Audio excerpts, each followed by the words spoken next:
ሰላም ጤና ይስጥልን። የተወደዳችሁና የተከበራችሁ የቻናላችን ተከታታዮች የግንቦት 4 2018 ዕለታዊ ወቅታዊ ማህበራዊና ኢኮኖሚያዊ ትኩስ ሰበር መረጃዎችን ይዘንላችሁ ቀርበናል። በቅድሚያም ዋና ዋናዎቹን በማስቀደም እንጀምራለን። ከውጭ ምንዛሪ ጋር በተያያዘ አስደሳች ዜና ተሰምቷል። በዚህም ሀገራችን ኢትዮጵያ ከእቅድ በላይ በሆነ ዶላር ማግኘቷ ተገልጿል። በምን ምክንያት? ሙሉ ዝርዝሩን ይዘናል። ከነዳጅ ጋር በተያያዘ የነዳጅ ጭነትን በሚመለከት አዲስ ማዕቀብ ተጥሏል። ይህንንም በዝርዝር እናደርሳለን።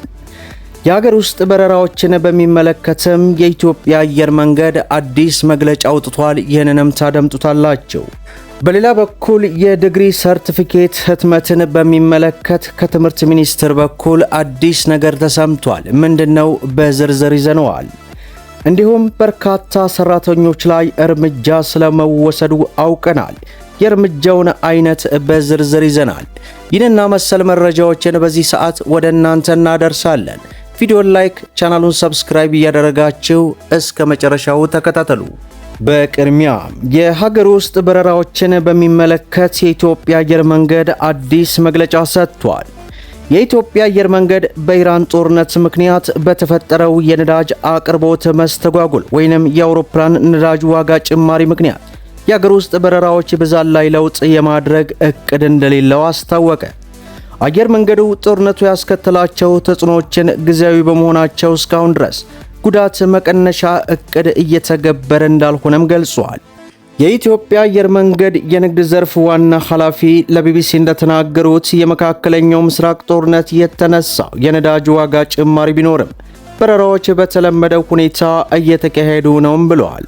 ወደ ሶስተኛው ወር እየተጓዘ ያለው የኢራን ጦርነት የነዳጅ ዋጋ በከፍተኛ መጠን እንዲጨምር አድርጓል ያሉ ሲሆን ጦርነቱ ከተነሳ ወዲህ ኢትዮጵያ ውስጥ 3 ጊዜ የነዳጅ ዋጋ ጭማሪ ተግባራዊ ሆኗልም ብለዋል። ባለፉት 2 ወራት የታየውን የነዳጅ ጭማሪ ተከትሎ የኢትዮጵያ አየር መንገድ ወጪውን ለመቀነስ የአጭር ርቀትና የአገር ውስጥ በረራዎችን የመቀነስ ወይንም የማጠፍ እቅድ እንዳለው የሚገልጽ መረጃ በዚህ ሳምንት ተሰራጭቶ ነበር ያለ ሲሆን የአየር መንገዱ ንግድ ዘርፍ ዋና ኃላፊ ለማ መረጃውን አጣጥለዋል። ይህ መረጃ ውሸት ነው። እኛ በነዳጅ እጥረት ምክንያት ምንም የምንቀንሰው በረራ የለም። እንዲያውም እኛ ያሰፋን ነው። ከሰሞኑ 4 ተጨማሪ የሀገር ውስጥ በረራ ጣቢያዎችን እንከፍታለን ማለታቸው በዚህ ሰዓት ተሰምቷል። በሌላው መረጃችን የነዳጅ ጭነትን በሚመለከት አዲስ ማዕቀብ ተጣለ።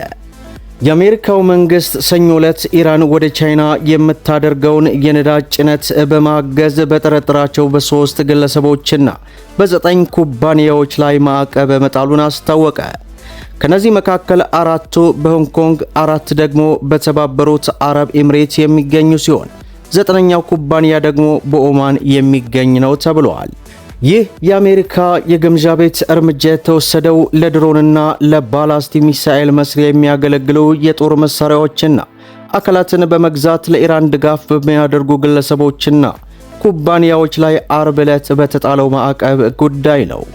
የውጭ ሀብት ቁጥጥር ቢሮ ያወጣቸው አዳዲስ ስያሜዎች የኢራን እስላማዊ አብዮት ዘብ ጦር የተለያዩ ሽፋን ያላቸው ኩባንያዎችን በመጠቀም የኢራንን ነዳጅ ወደ ቻይና እንዲሸጥና እንዲጓጓዝ የረዱ ግለሰቦችና ተቋማትን ኢላማ ያደረጉ መሆናቸውን የግምጃ ቤት መስሪያ ቤቱ ገልጿል። የግምጃ ቤቱ ኃላፊ እንደተናገሩት የትራምፕ አስተዳደር የኢራን መንግስትና ወታደራዊ ኃይል ለጦር መሳሪያ፣ ለኒውክሌር መርሃ ግብር ወይንም በክልል ለሚገኙ ተላላኪ ቡድኖች የሚያገለግለውን የገንዘብ ድጋፍ ለማጽደቅ በማዕቀብ መጠቀሙ ተገልጿል።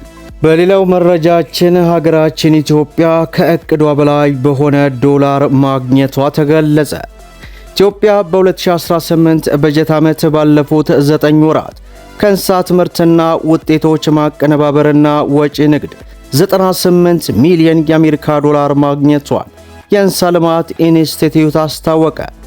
በኢንስቲትዩቱ የማህበራዊ ኢኮኖሚስትና እሴት ሰንሰለት አስተዳደር ዘርፍ አስተባባሪ ዶክተር ሳህሉ ለብስራት ሬዲዮ እንደተናገሩት ይህ ገቢ የተገኘው 17000 ቶን ምርት አቀነባብሮ ወደ መዳረሻ ሀገራት በመላክ ነው።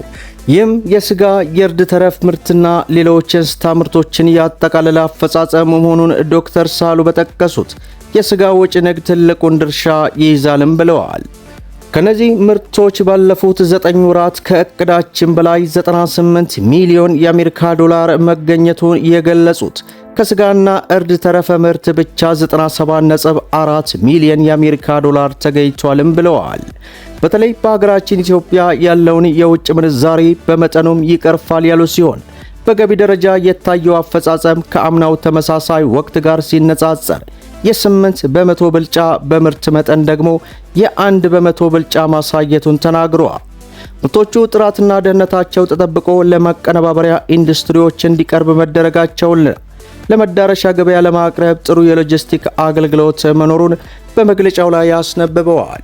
በሌላ በኩል በበርካታ ሰራተኞች ላይ እርምጃ መውሰዱን አስታወቀ። የሥነ ምግባር ጥሰት በፈጸሙ 1000 በላይ ሰራተኞች ላይ አስተዳደራዊ እርምጃ መውሰዱን የኢትዮጵያ ኤሌክትሪክ ኃይል አስታወቀ። እርምጃው ከተወሰደባቸው ኃላፊዎችና ሰራተኞች መካከል 16ቱ ሲሰናበቱ 721 የደሞዝ ቅጣት የተቀጡ እንዲሁም 402 የጽሑፍ ማስጠንቀቂያ የተሰጣቸው መሆኑን የላከልን መረጃ ያመላክታል ሲል ኢትዮ ኤፍኤም 107 ገልጿል። ይህ እርምጃ የተወሰደው ባለፉት 9 ወራት ውስጥ መሆኑን አገልግሎቱ ገልጾ አገልግሎቱ 1139 ሰራተኞች ላይ ከወሰደው አስተዳደራዊ እርምጃ መካከል 103 ሰራተኞች ላይ በደንበኞች የቀረበን ጥቆማ በመመርመር የተወሰደ እንደሆነ ገልጿል። ቀሪው 1036ቱ ተቋሙ በራሱ ግኝት አጣርቶ የወሰዳቸው ነውም ተብሏል።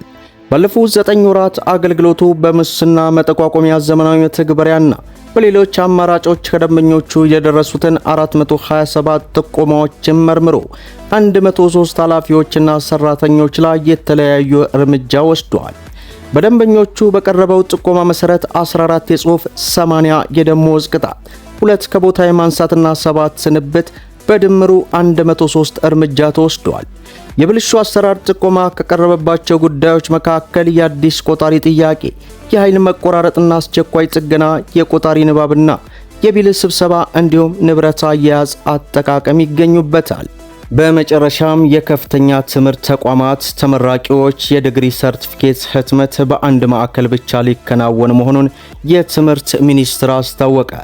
በሚኒስትሩ የከፍተኛ ትምህርት ተቋማት የአስተዳደርና መሰረተ ልማት መሪ ስራ አስፈጻሚ የሆኑት ዶክተር ሰለሞን እንዳሉት አሰራሩ ሐሰተኛ የትምህርት ማስረጃን ለመከላከል ያለመ ነው ተብሏል። ከዚህ በፊት ሁሉም ከፍተኛ ትምህርት ተቋማት ጨረታ ባሸነፉት ድርጅት በኩል የተማሪዎችን የትምህርት ማስረጃ የሚያሳትሙበት አሰራር ለሐሰተኛ ትምህርት ማስረጃ አጋላጭ ሆኖ ቆይቷል ብለዋል።